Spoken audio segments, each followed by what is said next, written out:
दोस्तों नमस्कार, आपके अपने YouTube चैनल में आप सभी का हार्दिक स्वागत है।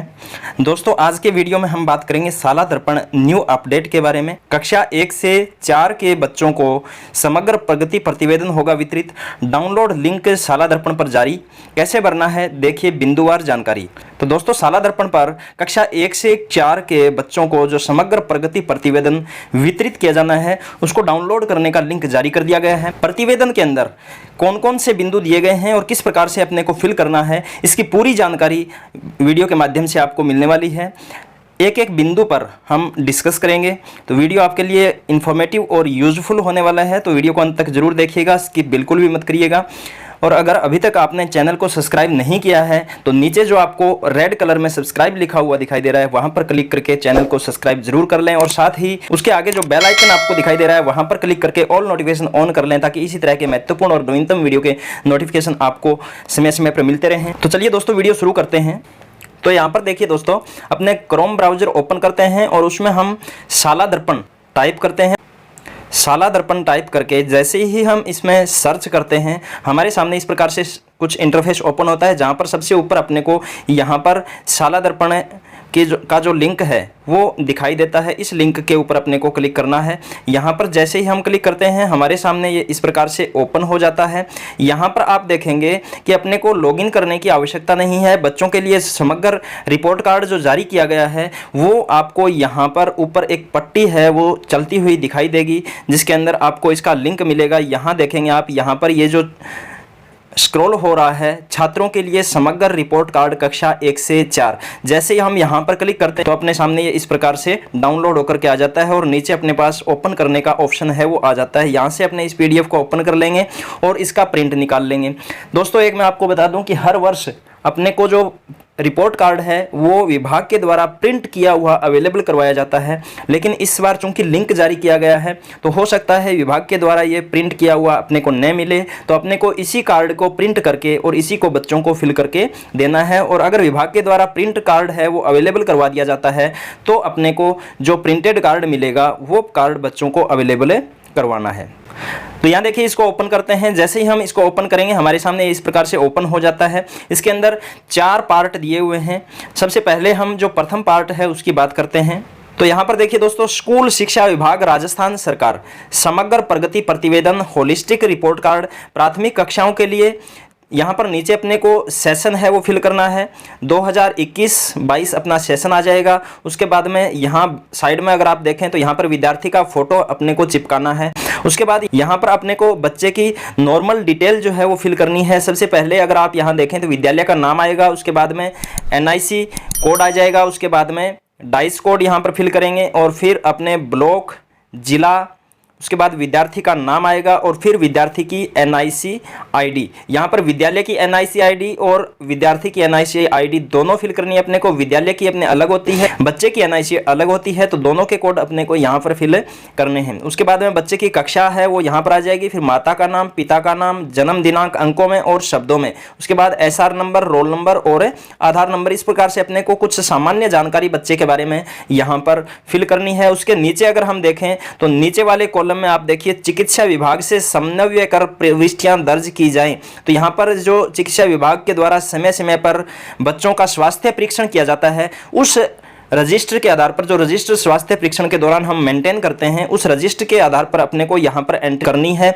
और अगर उसमें हमें किसी प्रकार की कोई जानकारी नहीं प्राप्त होती है तो अपने स्वास्थ्य विभाग से संपर्क कर वो जानकारी फिल कर सकते हैं। तो सबसे पहले यहाँ पर बच्चे का ब्लड ग्रुप है, उसके बाद हीमोग्लोबिन। सत्र के आरंभ में, सेशन के स्टार्ट में हीमोग्लोबिन बच्चे में कितना था, चूंकि अपने सत्र के प्रारंभ में भी बच्चों का स्वास्थ्य परीक्षण किया जाता है, मिड सेशन में भी करते हैं और लास्ट में भी किया जाता है। तो यहाँ पर स्तरारंभ में और उसके बाद में स्तर के अंत में बच्चे हीमोग्लोबिन है वो कितना है यहाँ पर अपने को फिल करना है। उसके बाद में दृष्टि सामान्य, देखने में परेशानी, यहाँ पर अपने को देखने से संबंधित किसी प्रकार की बच्चे को परेशानी है या बच्चे की दृष्टि सामान्य है वो फिल करनी है, इसके ऊपर टिक मार्क करना है। उसके बाद में सुनने के संबंध में अपने को यहाँ पर टिक मार्क करना है, सही सुनना और सुनने में परेशानी। इनमें से अगर किसी बच्चे को परेशानी है तो यहाँ सुनने में परेशानी हो जाएगा, अन्यथा सही सुनना आ जाएगा। उसके बाद में सत्र के आरंभ में जब बच्चे का एडमिशन होता है या जब आगामी कक्षा में हम क्रमोन्नत करते हैं बच्चे को, तो उस कक्षा में क्रमोन्नति के बाद में जब स्तर प्रारंभ होता है तो अपने बच्चे की लंबाई है वो मापते हैं। और स्तर के अंत में भी लंबाई है हम मापते हैं, तो वो यहाँ पर अपने को फिल करनी है। इसी प्रकार से वजन भी हम मापते हैं बच्चे का, तो यहाँ पर स्तरारंभ में वजन और स्तरांत में वजन, यहाँ पर इस प्रकार से ये नॉर्मल जो डिटेल है स्वास्थ्य से संबंधित बच्चों के, वो अपने को यहाँ पर फिल करनी है। उसके बाद में नीचे आप देखिए, मेरी अभिरुचियाँ विद्यार्थी द्वारा स्वयं अध्यापक द्वारा भरी जाएं। या तो बच्चा स्वयं भरेगा या अध्यापक है वो बच्चों की सहायता से बच्चों को पूछ करके ये जो जानकारी है ये भरेगा। अगर बड़ी क्लास का बच्चा है, तीसरी चौथी पांचवी का, तो वो बच्चे अपने आप भर सकते हैं। अगर पहली क्लास का बच्चा है कोई भर सकता है तो वो खुद भरेगा, अन्यथा अध्यापक के द्वारा बच्चों के साथ सामंजस्य बैठाते हुए ये जो पूरी सारणी है इसको अपने को फिल करना है। इसमें सबसे पहले प्रिय खेल कौन सा है बच्चे का, वो बच्चों को पूछेंगे और यहाँ पर फिल कर देंगे। फिर प्रिय फल, प्रिय गीत, प्रिय रंग, प्रिय पशु पक्षी, प्रिय त्योहार और प्रिय विषय। तो इस प्रकार से ये पूरी जानकारी अपने को पृष्ठ 1 के अंदर अंकित करनी है। इसके नीचे यदि आप देखें तो प्रतिवेदन जारी करने का दिनांक, यहाँ पर दोस्तों अभी तक जो रिजल्ट डिक्लेयर करने का दिनांक है वो डिसाइड नहीं हुआ है। तो अपने जो मूल्यांकन कार्य है वो अभी चल रहा है। मूल्यांकन कार्य के बाद में जैसे ही रिजल्ट डिक्लेयर करने का दिनांक डिसाइड हो जाएगा, जिस दिन हम रिजल्ट डिक्लेयर करेंगे वो दिनांक अपने को यहाँ पर फिल करना है। उसके बाद में अध्ययन हेतु आगामी कक्षा, तो यहाँ पर जो बच्चे की आगे की कक्षा है वो यहाँ पर अपने को फिल करनी है। जैसे कोई बच्चा है वो तीसरी क्लास में है तो आगामी कक्षा उसकी कक्षा 4 हो जाएगी, और अगर कोई बच्चा प्रथम कक्षा में है तो उसकी द्वितीय कक्षा है वो आगामी कक्षा हो जाएगी। तो इस प्रकार से ये प्रथम पृष्ठ जो है इसके अंदर अपने को बच्चों के बारे में जो सामान्य जानकारियां हैं वो पूरी फिल करनी है। उसके बाद यदि हम देखें दूसरे पृष्ठ पर, तो यहाँ पर देखिए आप समग्र प्रगति प्रतिवेदन, यहाँ सबसे पहले अपने को विद्यार्थी क्रमांक भरने हैं, फिर विद्यार्थी का नाम और नामांकित कक्षा, कौन सी कक्षा के अंदर बच्चा है वो नामांकित है वो अपने को यहाँ पर फिल करने हैं। तो इस प्रकार से ये ऊपर नॉर्मल जानकारी हमें भरनी है। उसके बाद आधार रेखा पदस्थापन मूल्यांकन से प्राप्त कक्षा स्तर, तीनों विषयों के लिए हिंदी, गणित और अंग्रेजी के लिए जो आधार रेखा मूल्यांकन या पदस्थापन मूल्यांकन हम करते हैं स्तर के शुरुआत में, उसके आधार पर जो बच्चे का कक्षा स्तर है वो अपने को यहाँ पर फिल करना है। जैसे पहली कक्षा का बच्चा है तो उसके लिए पूर्व प्राथमिक स्तर आता है, या जैसे चौथी क्लास का बच्चा है अपने, तो यहाँ पर अगर बच्चा है वो कक्षा 4 के स्तर का है या कक्षा 3 के स्तर का है या कक्षा 2 के स्तर का है, जो हमने शुरुआत में डिसाइड किया था वो अपने को यहाँ पर फिल करना है। उसके बाद यदि हम देखें तो व्यक्तिगत गुण व अभिवर्तियां प्रथम एवं तृतीय योगात्मक आकलन की सहायता से उल्लेखित बिंदुओं के सापेक्ष निशान लगाएं। गुण का निशान अपने को यहाँ पर लगाना है, लेकिन दोस्तों यहाँ पर मैं आपको बता दूं कि इस बार जो SA1 और SA2 और SA3 है वो अपने आयोजित नहीं किए गए हैं, और उनके स्थान पर अपने प्रथम प्रख, द्वितीय प्रख और अर्धवार्षिक परीक्षा का आयोजन किया गया है। तो यहाँ पर अभी तक विभाग के द्वारा किसी प्रकार के स्पष्ट निर्देश नहीं दिए गए हैं, चूंकि अर्धवार्षिक परीक्षा प्रथम प्रख और द्वितीय प्रख से संबंधित विभाग के द्वारा आदेश किए गए हैं जहाँ पर अपने बच्चों को अंक प्रदान करते हैं। तो यहाँ पर जो गुड मार्क करना है वो इसके अंदर जो भी अपने को दिया हुआ है उसके आधार पर अपने करेंगे और विभाग के निर्देशों की पालना करते हुए करना है। जैसे सबसे पहले हम देखें सहयोग एवं देखभाल, तो इसके अंदर सहपाठी एवं अध्यापकों के साथ मित्रवत व्यवहार एवं सहयोग करना। तो बच्चा है वो सहपाठी बच्चों के साथ और अध्यापकों के साथ किस प्रकार का व्यवहार करता है, किस प्रकार से सहयोग करता है, इसके आधार पर अपने को SA3 के ऊपर यहाँ पर टिक मार्क करना है। उसके बाद दूसरे के विचारों को समझना एवं संवेदनशील होना, तो SA1 के अंतर्गत, SA1 मैं पहले ही बता चुका हूँ इस बार नहीं हुआ है, हमें विभागीय निर्देशों का पालन करते हुए यहाँ पर इसको फिल करना है। अगर यहाँ पर प्रथम प्रख के आधार पर या अपन ने जो सतत मूल्यांकन किया है बच्चों का वर्कबुक के आधार पर, पोर्टफोलियो के आधार पर, उसके आधार पर अपने को यहाँ पर टिक मार्क करने होंगे। तो यहाँ पर दूसरे बच्चों के विचारों को समझना और संवेदनशील होना SA1 के अंदर ये जो है इसमें किस प्रकार की कंडीशन थी और SA3 के अंदर किस प्रकार की कंडीशन है, इसके ऊपर अपने को टिक मार्क करना है। उसके बाद आपस में सहजता के साथ अवसर बांटना, तो यहाँ पर इस प्रकार से आत्मविश्वास एवं पहल, स्वयं के स्तर पर जिम्मेदारी लेना, व्यक्तिगत चुनौतियों में पहल करना, चुनौतीपूर्ण स्थितियों में सहपाठियों एवं शिक्षकों की मदद लेना। तो यहाँ पर बच्चे का जो स्तर है वो SA1 के अंदर, SA3 के अंदर किस प्रकार का रहा है, इस आधार पर अपने को यहाँ पर टिक मार्क करना है। तो इसी प्रकार से दोस्तों इस पृष्ठ के अंदर अपने को जो सामान्य जानकारियां हैं बच्चे की, जैसे आगे हम देखें तो समय की पाबंदी है वो कैसी है, श्रेष्ठ है, औसत है या संतोषजनक है। उसके बाद में स्वास्थ्य एवं शारीरिक शिक्षा से संबंधित कुछ बिंदु अपने को दिए गए हैं, जिसमें स्वच्छता, पोषण की स्थिति, स्वास्थ्य की स्थिति, व्यायाम और खेल, इनके अंदर बच्चों का रुझान कैसा है, बच्चे का स्वास्थ्य कैसा है, बच्चे की स्वच्छता कैसी है, साफ सफाई किस प्रकार से बच्चा रखता है, उस आधार पर अपने को यहाँ पर टिक मार्क करना है। उसके बाद यदि हम देखें तो कला शिक्षा, इसके अंदर अपने को ग्रेड देनी है और उस ग्रेड का आधार अपने क्या रहेगा। जैसे सबसे पहले यदि हम बात करें संगीत की, संलग्नता, लय में गाना, हाव भाव अभिनय के साथ गाना, स्मृति संबंधित और सामूहिक एवं एकल प्रस्तुति, ये कुछ टॉपिक अपने को यहाँ पर दिए गए हैं और इनमें से अपने को बच्चों को ग्रेड देना है। SA1 के अंदर ग्रेड क्या रहेगा, SA3 के अंदर ग्रेड क्या रहेगा। चूंकि SA1 और SA3 नहीं हुए हैं, मैं बार बार बता रहा हूँ आपको, तो अपने को यहाँ पर विभागीय निर्देशों का पालन करते हुए ही ग्रेडिंग है वो निर्धारित करनी है, ग्रेड देना है। तो यहाँ पर ग्रेड के लिए भी दिया गया है, अगर बच्चा है वो संगीत के अंदर संलग्न है, संगीत के अंदर अगर उसकी बहुत ज्यादा रुचि है तो उसके लिए बहुत अच्छा यानी ग्रेड A आ जाएगा, और अगर मीडियम रुचि रखता है तो उसके लिए ग्रेड B अच्छा आ जाएगा, और अगर बिल्कुल भी रुचि नहीं है तो उसके लिए संतोषप्रद या ग्रेड C आ जाएगा। इसी प्रकार लय में गाना के लिए भी 3 ग्रेड यहाँ पर दी गई है। बहुत ही अच्छा, अगर बच्चा गायन प्रस्तुत करता है लय ताल के साथ में तो यहाँ पर बहुत अच्छा A ग्रेड आ जाएगा, और उसके बाद यदि मीडियम है तो B ग्रेड और संतोषप्रद है तो C ग्रेड। इसी प्रकार के नीचे के जो बिंदु हैं उनमें भी अपने को बच्चे की जो प्रस्तुति है उसके आधार पर ये ग्रेडिंग निर्धारित करनी है। उसके बाद यदि हम देखें तो चित्रकारी और दस्तकारी, इसमें भी सेम वही प्रोसेस रहेगी। संलग्नता बच्चे की कैसी है, चित्रकारी में रुचि है या नहीं है, किस प्रकार से रुचि है, उसके आधार पर हम बहुत अच्छा और संतोषप्रद के आधार पर A, B, C और ग्रेड निर्धारित करेंगे। उसके बाद अभिव्यक्ति किस प्रकार की है, बच्चा है वो दस्तकारी या चित्रकारी है वो किस प्रकार से करता है, सुंदर करता है या ठीक ठाक करता है, उसके आधार पर अपने को यहाँ पर ग्रेडिंग निर्धारित करना है। दोस्तों, ये जो प्रतिवेदन जारी किया गया है विभाग के द्वारा, इसके आधार पर यही संभावना है कि आगे ग्रेडिंग निर्धारित करने का जो मार्क्स अपने को प्राप्त हुए हैं अर्धवार्षिक परीक्षा में प्रथम और द्वितीय प्रख में, या अभी जो अपने वार्षिक परीक्षा है वो 1 से 4 की नहीं लेनी है, लेकिन पेपर पेंसिल टेस्ट के आधार पर अपने को, और इसके अलावा जो पोर्टफोलियो है और अपने जो वर्कबुक बच्चों को दी गई थी उसके आधार पर अपने को बच्चों को 100 अंक प्रदान करने हैं। तो 100 अंक अर्धवार्षिक तक और 100 अंक वार्षिक के कुल मिलाकर के 200 अंक होते हैं, और इन्हीं के आधार पर अपने को ग्रेडिंग निर्धारित करना है, जिसकी हम बाद में भी बात करेंगे। तो यहाँ पर आगे अगर हम देखें तो नाटक और अभिनय, इसके अंदर भी सेम प्रोसेस रहेगी।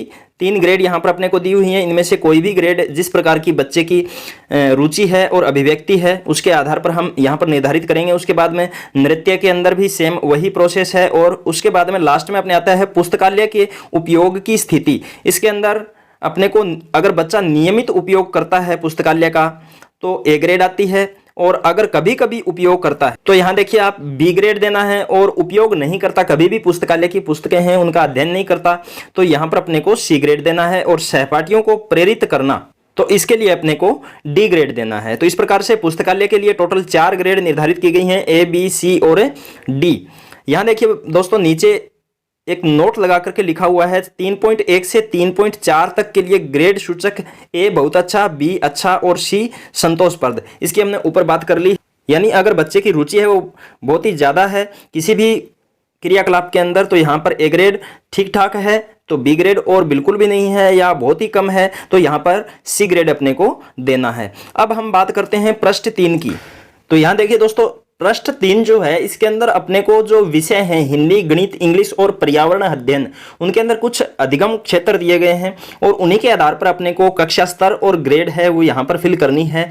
लेकिन चूंकि इस बार SA1, SA2, SA3 नहीं हुए हैं तो विभाग जिस प्रकार के निर्देश देता है, जो अंक अपन ने दिए हैं अर्धवार्षिक परीक्षा, प्रथम प्रख, द्वितीय प्रख और वार्षिक परीक्षा के अंदर बच्चों को, तो उसके आधार पर अपने को किस प्रकार से यहाँ पर ग्रेड फिल करना है या जो अंक दिए गए हैं वो फिल करने हैं, वो आगामी दिनों में जब भी किसी प्रकार का कोई नवीन आदेश जारी होगा, नवीन दिशा निर्देश जारी होंगे तो वीडियो के माध्यम से आपको अवगत करा दिया जाएगा, और उसी आधार पर आप यहाँ पर इनको फिल कर सकते हैं। सबसे पहले यदि हम यहाँ पर बात करें हिंदी विषय की, तो यहाँ पर अधिगम क्षेत्र जो हम पीछे भरते आ रहे हैं, विभाग के द्वारा जो कार्ड अपने को अवेलेबल करवाए जाते हैं उनके अंदर भी इसी प्रकार से अपने को अधिगम क्षेत्र है उनको भरना होता है। यहाँ पर भी अपने को उसी अनुसार इन अधिगम क्षेत्रों के सामने कक्षा स्तर और ग्रेड है वो अंकित करनी है।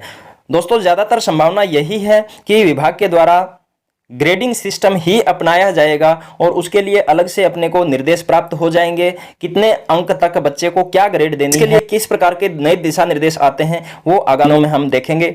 तो यहाँ पर देखिए, सबसे पहले यदि बात करें तो सुनकर समझना और समझकर बोलना, दूसरा है पढ़ना और पढ़कर समझना, लिखना, व्यावहारिक व्याकरण, सृजनात्मक अभिव्यक्ति और परिवेशीय सजगता। इस प्रकार से हिंदी के अंदर ये कुछ अधिगम क्षेत्र हैं। पहले की यदि हम बात करें तो अगर बच्चा सुन करके समझ लेता है और उसको बोल लेता है, अगर हम बच्चे को कुछ बताते हैं, पुस्तक है उसमें से पढ़ करके सुनाते हैं और सुनने पर बच्चा है वो समझ जाता है और उसके बारे में कुछ अपने को बताता है, तो यहाँ पर अपने को उसके आधार पर ग्रेड है वो निर्धारित करनी है और कक्षा स्तर निर्धारित करना है। इसके लिए दोस्तों जो क्राइटेरिया दिया हुआ है वो इस प्रकार से है कि अगर बच्चा स्वतंत्र रूप से ये कार्य कर लेता है, इनमें से किसी भी अधिगम क्षेत्र के अंदर स्वतंत्र रूप से कार्य करता है, तो बच्चे का ए ग्रेड होगा, यानी कक्षा स्तर पर होगा बच्चा और ग्रेड है वो ए होगा। और अगर स्वतंत्र रूप से कार्य नहीं करता है, अध्यापक की सहायता से कार्य करता है और बच्चे का जो स्तर है वो अपेक्षित स्तर न होकर के मध्यम स्तर है, तो यहाँ पर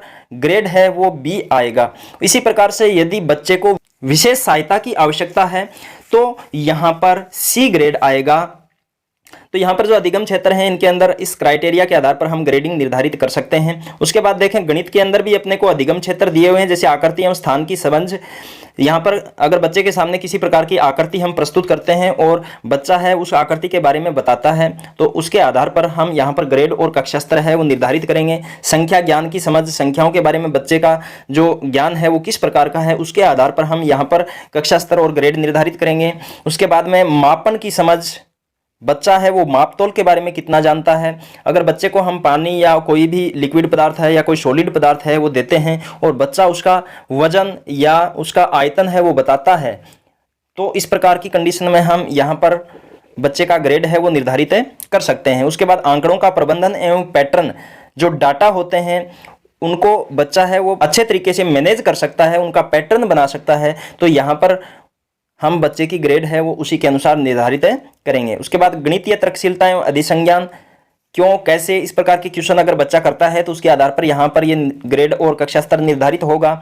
उसके बाद गणितीय संप्रेषण एवं अभिव्यक्ति, गणितीय संप्रेषण और अभिव्यक्ति का अर्थ है बच्चे को हम किसी प्रकार की गणित की कोई क्रियाकलाप है वो देते हैं, बच्चा उसको अच्छे तरीके से दूसरे बच्चों को बता सकता है, अभिव्यक्त कर सकता है, तो उसके आधार पर हम बच्चे की कक्षा स्तर और ग्रेड है वो निर्धारित करेंगे। उसके बाद में आता है गणित के प्रति रुझान, गणित के प्रति रुचि है वो बच्चे की किस प्रकार से है, तो ये यहाँ पर गणित के अधिगम क्षेत्र हो गए। उसके बाद इंग्लिश की यदि हम बात करें तो यहाँ पर लिसनिंग विद अंडरस्टैंडिंग, यानी बच्चा समझ के साथ सुनता है, बच्चे को जो सुनाया जाता है अंग्रेजी के अंदर उसको बच्चा अच्छे तरीके से सुनता है और समझता भी है, तो उसके आधार पर किस प्रकार से समझता है और सुनता है। अगर बहुत अच्छे से समझता है तो ए ग्रेड आ जाएगा, अगर मीडियम है तो बी आएगा और अगर निम्न स्तर पर है तो सी ग्रेड यहाँ पर आ जाएगा। इसी प्रकार से स्पीकिंग विद कॉन्फिडेंस, अगर अंग्रेजी है वो कॉन्फिडेंस के साथ एकदम अच्छे तरीके से बोल सकता है या नहीं बोल सकता है, उसके आधार पर यहाँ पर डिसाइड करेंगे हम।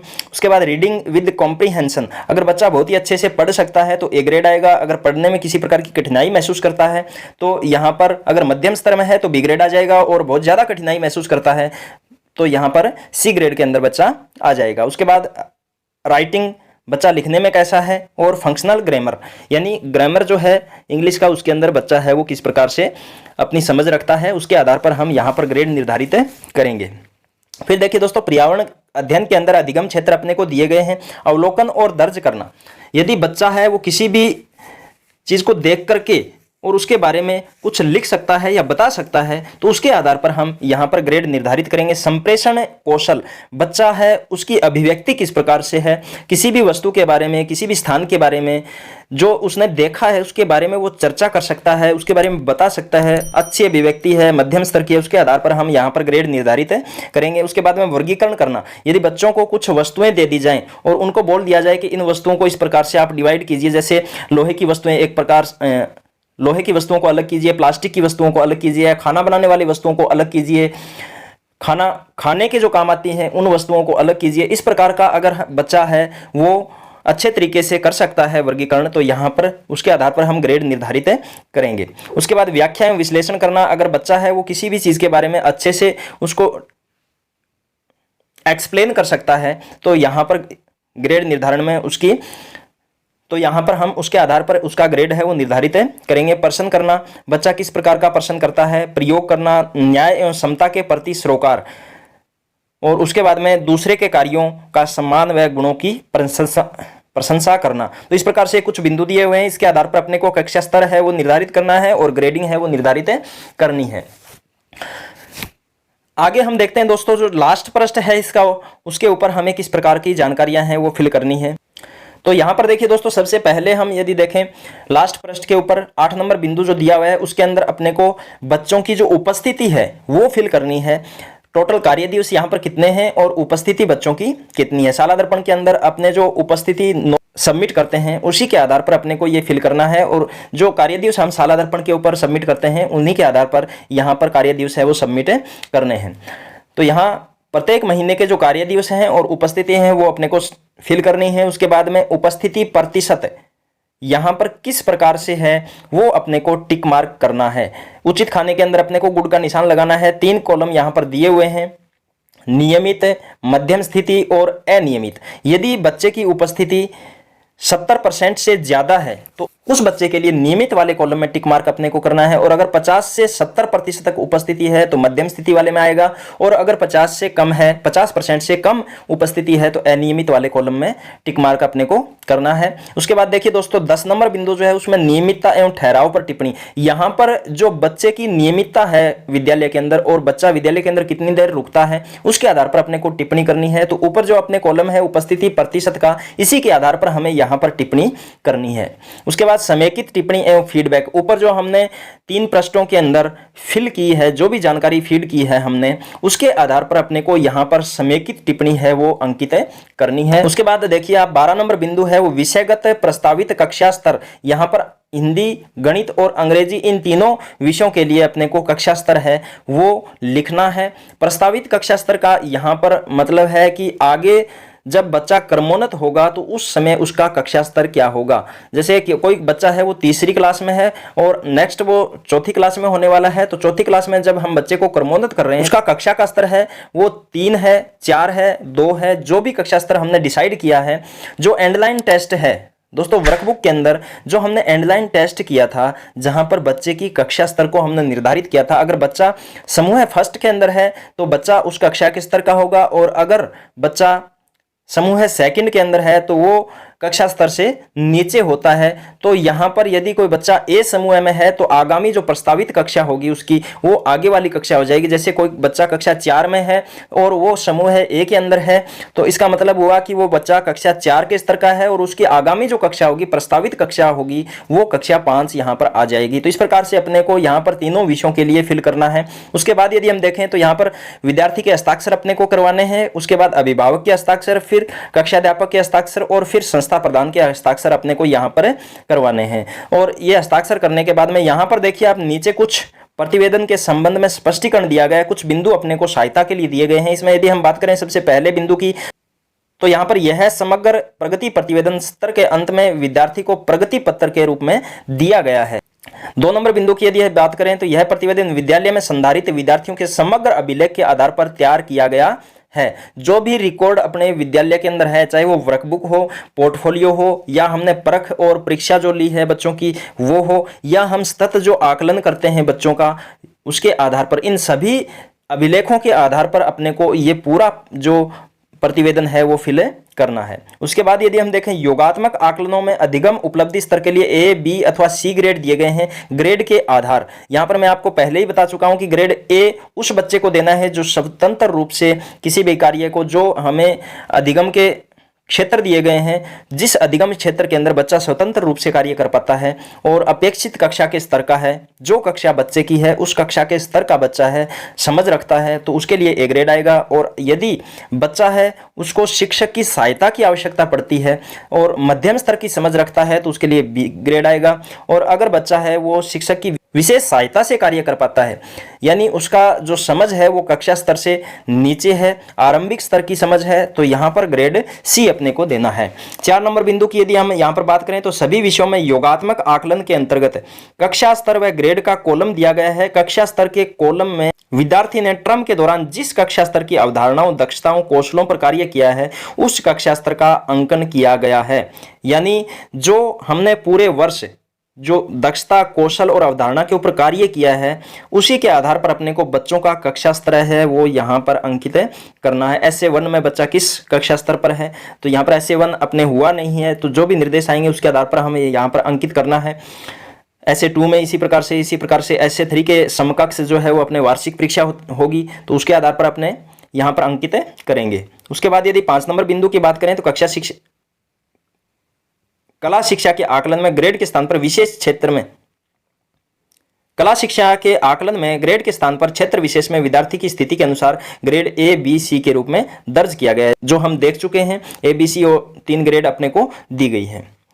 6 नंबर बिंदु की यदि हम बात करें तो समेकित टिप्पणी से संबंधित विषय क्षेत्र में विद्यार्थी की स्तरांत पर अधिगम उपलब्धियां उसके द्वारा की गई प्रगति का उल्लेख किया गया है। साथ ही वहां विद्यार्थी विशेष के संदर्भ में खास प्रतिपुष्टि को यथासंभव दर्ज किया गया है। जो लास्ट में समेकित टिप्पणी और फीडबैक जो है उसमें अपने को पूरे स्तर के अंदर बच्चे के द्वारा जो उपलब्धि हासिल की गई है या जो प्रगति की गई है उसके आधार पर अपने को ये टिप्पणी देनी है और साथ में फीडबैक भी अपने को दर्ज यहाँ पर करना होगा।